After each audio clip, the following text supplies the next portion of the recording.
I'm Rachael Witton. Welcome to my Task 2 Customer Analysis Report in the EMB776 Creating and Delivering Marketing Value course for Professor Lenny Vance. The purpose of this report is for assessment only, as the business chosen is a concept only at this point. This marketing presentation will start with a brief overview of the company, making sense, an overview of the current market. We'll then move on to explore the strategic focus, including business goals, the unique selling proposition, strategy and brand positioning, target market, customer buying behaviour, and then finish up with an evaluation and control mechanisms. Research shows that many Australian adults do not feel confident in making financial decisions, and this has had an adverse effect on their lives. The founder of the program, Rachael Witton, has experience and qualifications in frontline crisis management initiatives and has delivered generational change for those most vulnerable in her community. Making sense is her passion project. As a solo mum of 3 teenagers, Rachael is committed to delivering vital financial literacy at the earliest age, when youth are earning their own money. The ANZ Financial Wellbeing Report of 2018 defines financial wellbeing as a person's ability to meet their bills as and when they fall due, the ability to create current and future financial comfort, and simultaneously having sufficient reserves to withstand unexpected financial challenges. Research shows that many Australian adults are not confident in making financial decisions, with a whopping 86% saying that their financial intelligence came from trial and error. Many, when reaching retirement age, will have insufficient superannuation savings to maintain a modest lifestyle that they enjoyed whilst they were working. This dreary picture is of little importance to teens in their first job, however. Without an understanding of your baseline financial literacy, what you earn will have less of an effect on your life than what you do with your money. Australia's largest bank, the Commonwealth Bank, conducted a research study with Monash University that showed 16 to 20-year-olds were the least financially literate, and 86% of young people are gleaning their financial literacy from family and friends. My own experience mirrors this statistic exactly. As a young person, I learnt most from my parents, despite graduating high school and my first job being in a bank. Our parents are struggling and winging it themselves. We need to support the parents and educators with tools to educate our kids, having equal opportunity of financial intelligence, regardless of their chosen career or earning potential. It's what we do with our money that matters more than how much we have. So, the problem that needs to be solved is youth having no value of money, perception of surplus of no money to save, lacking a baseline of financial intelligence, and their parents are unsure how to impart financial intelligence themselves. The opportunity for making sense is to deliver financial literacy education to teens, the challenge being they don't know that they need it. Ideally, teaching your kids about money happens from the earliest of ages. Everyday experiences are diminishing though. From a teen's first job, when they have exchanged their time for money, is better late than never. The bank of mum and dad has to close at some point. Solution to the problem. Making Sense is a 10-week program delivering financial literacy in the classroom. Understanding the basics like reading a mobile phone contract, completing a tax return, life skills, psychological aspects of money management with incremental habits for their future through goal setting, understanding compound interest, delayed gratification, all about getting the small stuff right. Moving on then to the Making Sense app, which will assist youth to capture their otherwise lost sense through rounding of dollars earned and spent and redirected to their Making Sense account. Goal setting is tracked with notifications of milestones reached, trends of spending and savings in an interactive format, along with incidental financial intelligence. Currently, the marketplace consists of some large players in either the traditional banking transaction space or the micro-investing space. Education, at best, is an afterthought of responsibility or self-serving to appease corporate image of responsibility. Given the government's priorities on finding independent providers, Making Sense is at a distinct advantage. The key challenges internally for Making Sense is that it's a startup enterprise and as such has zero funding available unless some grants can be acquired. No funding means zero marketing budget. Significant work and awareness needs to be created to bring awareness to an issue that many don't see as a problem, in the here and now anyway. Critical challenge is to have the program aligned to objectives in the school curriculum, and this is different in every state. Externally, the MVP, or minimum viable product, is needed to gain some traction in the marketplace. A pilot school is a baseline necessity to deliver, test and refine the offering, and hopefully this school would act as an endorser of the program. There are multiple market segments: teens, educators and parents. Messaging is vastly different for each. Recognition from educators being the first and important step. The key opportunities internally have come from casually pitching the concept to respected peers and being met with much enthusiasm. An MVP will assist in gaining momentum. Grants available are sizable, and those for female founders or entrepreneurs is a market segment not previously considered. Utilising the USC network is also a prime proposition. The external opportunities, the competitors in the marketplace are also financial product providers, so not independent. A pilot school could be secured if offered at no cost or on a partnership type basis if an educator with a particular motivation or interest could be identified. The Australian Government's National Financial Literacy Strategy states that being able to confidently navigate the financial landscape and make good decisions about money are core life skills, and their priority is to see this delivered through the formal education system with free, impartial information. The obvious question needs to be asked first up. Who is making the decision to buy the service or product offered by Making Sense? Currently, there are 1.3 million teens in Australia aged 15 to 18 years, and there are 1.3 million couples or single parent households in Australia. Loosely speaking, the market is huge.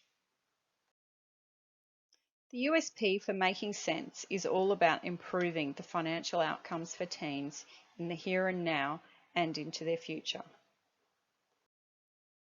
The Making Sense mission is very straightforward, providing valuable financial literacy to a new generation. Through education and ultimately technology, we can promote financial well-being and reduce financial inequality. Making Sense is firmly a startup. Marketing is going to focus on the awareness phase of the customer buying behaviour. Creation of content around the problem of financial literacy gaps being the priority before the real work of delivering consumable content can begin. The brand persona is being prepared for the parents, and this can be easily adapted for educators also. Creating awareness around an invisible or unrecognised problem for teens, their parents and educators is key. External stimulus will bring up symptoms of the problem, and then prevention can be created. Building a community to articulate and share ideas, create genuine connection, inviting like and opposite-minded professionals and a variety of stakeholders along the way is the goal.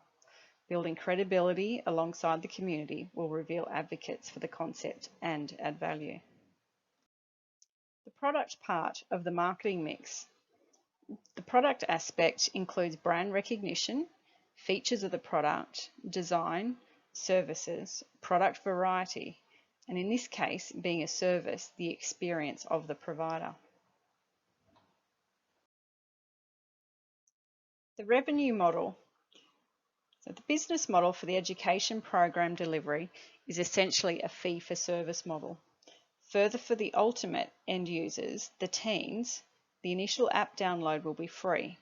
Developing a large user base will make this model sustainable, as the business revenue will come from the education program. Adding complementary products to the app with fees or premium options will bring greater market penetration over the longer term and financial viability. This is otherwise known as the freemium model. Collecting user data around their spending habits could potentially create future income streams with the selling of de-identified information for marketers who wish to target teens. The promotion of Making Sense in the awareness phase is going to include plenty of PR, direct marketing, community building, and ultimately advertising. Community building will be via creation of a Making Sense podcast, where professionals, Parents, employers, and teens can all contribute, share their knowledge, and connect with one another. Seeking a guest spot on other relevant established podcasts will also create some traction and recognition in the marketplace. A Facebook page and a group will share hints, tips, tricks, and ideas from others and invite connection further. All content will be tied to the Making Sense website. Several blogs have already been created with a focus on parents. Finding platforms for these to be shared is another goal to be pursued. These blogs are easy to read, digest, shareable, and invite feedback and participation for readers. The final P in the marketing mix refers to place. It's the ease that the consumer can find the product. For Making Sense, this is purely online for the collateral that's yet to be built, and in the classroom for initial curriculum over the 10-week period. Place also includes transport and inventory, of which Making Sense does not need to consider at this point. Location at the earliest stage would be in a pilot school, directly linked to the founder's location on the Sunshine Coast or the Darling Downs region. Further locations will be added or accreditation to other educators in different locations over time, obviously adapting the curriculum to suit the particular state. Communicating the value proposition will be via social media. The medium is easily digestible for the target market, fits the brand persona, and importantly is affordable for a startup. Initially, only Facebook for teachers and parents. Teens don't heavily feature in Facebook, so Instagram will be engaged at the point that an app is also launched. TikTok, whilst a popular platform for teens, unless you're a pro at it and of a certain age demographic, it's not really a good look. Thoughts of an endorser or a teen ambassador would assist on this platform. Podcasts are another medium that are affordable and can be influential and need to be explored. This will help build the community following. Internal marketing at this point is not a consideration, as the enterprise is only founder deep. Measuring and evaluating the goals of Making Sense will ensure easy adjustment can be made consistently. Once the content is created and in delivery mode, the questions constantly need to be answered, relate to the goals of Making Sense. The main goals are teens, parents and educators interested and aware? Are literacy levels increasing? Are kids reaching their savings or other financial goals? Is the app being downloaded? Can employers be engaged at the next level? Breaking down evaluation and controls in each stage will further be explored. Measuring the effectiveness of marketing activities is crucial. It does take some time and effort to build momentum, to then test what is working, being flexible in your response, and responding to the actual results through continual review. Setting milestones for each stage of the project will assist in ensuring there are adequate resources available to meet the targets, assess progress, and focus efforts where needed most. Content creation takes time, needs to be carefully aligned to the goals of the enterprise, and have the appropriate voice, tone, and style clearly decided at the outset. Once the content is created, then it can be scheduled, releasing a few teasers first up, letting others know that it is coming via media releases. School newsletter inclusions perhaps can help build some of the momentum initially. Reaching out to financial services professionals with an interest in the area but no real impact in the space themselves can also assist. Releasing content consistently is the key. Measuring insights via various platforms and adapting on the fly is critical.